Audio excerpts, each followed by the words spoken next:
হচ্ছে চোপড়া ব্লকের চুটিয়াখড় অঞ্চলে 188 পাটের বুথ। কি হয়েছে? আমরা তো এই কাজ করতে করতে অসুস্থ হয়ে পড়ে গেলাম, পাগুলো ফুলে গেল। তারপরে আবার ফিল্ডে যাবো আর কি, এমন সময় দেখছি পা করছে না, সাপোর্ট করছে না, তখন অ্যাডমিট হয়ে গেলাম এখানে। কালকে অ্যাডমিট হয়েছে সকালে, ডাক্তারবাবু ট্রিটমেন্ট চালাচ্ছেন। আর কিছুটা সুস্থ হয়েছে, তবে একটু হাঁটাচলা করতে অসুবিধা হচ্ছে। ডাক্তারবাবু বলেছেন যে রেস্ট নিতে হবে।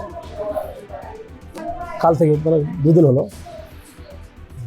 আমার এলাকার কাজ আমার সুপারভাইজার, আমার যে উপরে সুপারভাইজার আছে, বিডিও সাহেব আমাকে ফোন করছিল, ইআরও সাহেব ফোন করেছিল, আমার কাজটা সুপারভাইজারের মাধ্যমে কমপ্লিট হবে।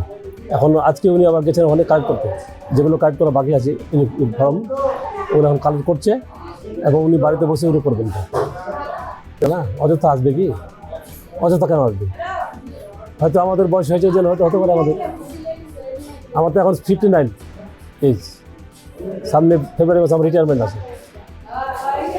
ইয়ং প্লেসিংগুলো হয়তো সহ্য করে নিতে পারছি, আমি হয়তো সহ্য করতে পারলাম না হয়তো।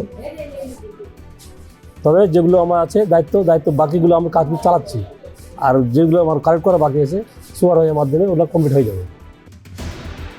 ফলো করুন সংবাদ প্রতিদিন ডিজিটাল।